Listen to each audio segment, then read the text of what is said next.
Bonjour à tous, aujourd'hui on plonge au cœur d'un processus absolument fascinant, un miracle qui se produit en nous à chaque seconde. Comment ce qu'on mange devient le carburant même de notre existence. La question est immense, non? Comment un simple repas peut-il alimenter nos pensées, nos mouvements, chaque battement de notre cœur? Eh bien, ce n'est pas de la magie, c'est une chorégraphie biochimique incroyable et on va la décortiquer ensemble. En fait, tout commence avec un grand flux d'énergie. Les plantes, par exemple, capturent l'énergie du soleil et la mettent en conserve dans des molécules organiques. Ensuite, que ce soit nous qui mangeons la plante ou un animal qui l'a mangée, nos cellules ont pour mission de déverrouiller cette énergie. C'est la base de tout. Mais cette énergie brute, comment la cellule s'en sert-elle concrètement? Il lui faut une sorte de monnaie d'échange, une devise universelle. Et cette devise, c'est l'ATP. Pensez-y vraiment comme à de l'argent. L'énergie du sucre est convertie en pièces d'ATP, et c'est avec ces pièces que la cellule paie pour tout faire, se réparer, bouger, communiquer, bref pour vivre. Alors, comment la cellule fait-elle pour imprimer cette monnaie si précieuse? C'est une véritable petite usine biochimique. Voyons un peu comment elle s'y prend. Le point de départ de notre voyage, le carburant de base, c'est lui, le glucose. Un sucre tout simple, mais c'est le carburant de prédilection de la plupart de nos cellules. On va le suivre à la trace et voir comment il est transformé. La toute première étape de ce processus s'appelle la glycolyse. Et ce qui est fou avec la glycolyse, c'est qu'elle est si fondamentale qu'on la retrouve chez quasiment tous les êtres vivants, des bactéries jusqu'à nous. Ok, je sais, ce schéma peut avoir l'air un peu complexe, mais pas de panique. L'idée principale est en fait très simple. On prend notre molécule de glucose, qui a 6 atomes de carbone, et on la casse littéralement en deux. C'est tout. On obtient 2 nouvelles molécules, plus petites. Et alors le bilan de cette première étape?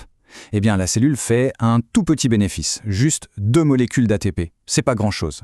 Mais le vrai trésor ici, ce sont les 2 molécules d'acide pyruvique qu'on a créées. Parce que c'est leur destin qui va déterminer si la cellule va toucher le jackpot énergétique ou pas. Et c'est là qu'on arrive à un moment absolument clé. Une véritable bifurcation. Le processus arrive à un carrefour, et la cellule va devoir prendre une direction. Le chemin que vont prendre nos 2 petites molécules n'est pas du tout laissé au hasard. Tout va dépendre des conditions ambiantes, et plus particulièrement de la présence ou non d'un élément absolument essentiel. Et cet élément décisif, le voilà. C'est l'oxygène. Quand il y a de l'oxygène, on prend la voie de la respiration.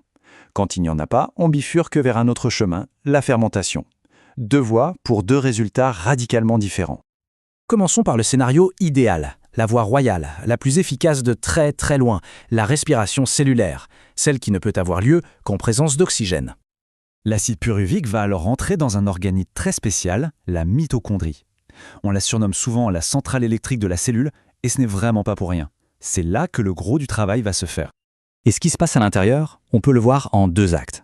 D'abord, il y a le cycle de Krebs, qui va finir le travail de démolition du glucose. Et ensuite, le grand final, la chaîne de transport d'électrons, là où l'essentiel de l'ATP va être fabriqué.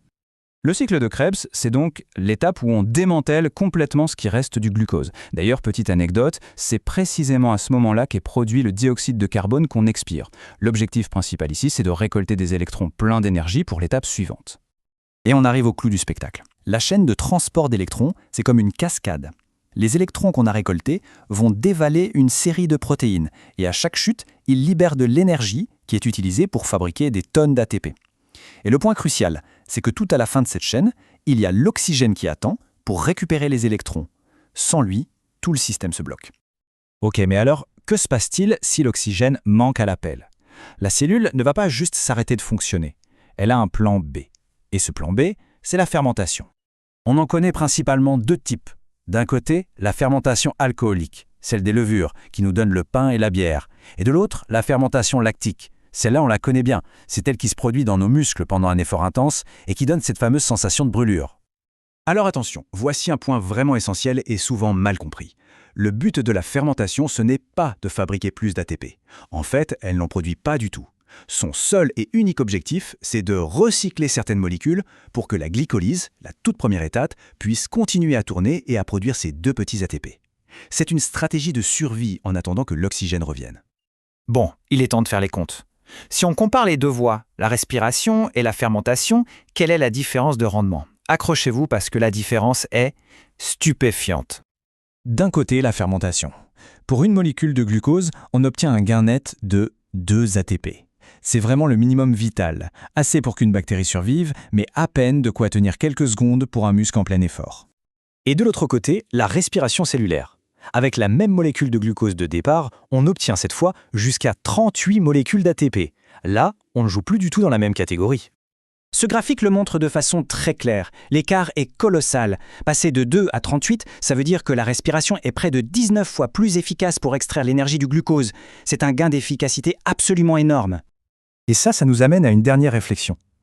Cette différence de rendement, ce n'est pas juste un détail technique. C'est potentiellement l'un des tournants majeurs de l'histoire de la vie sur Terre.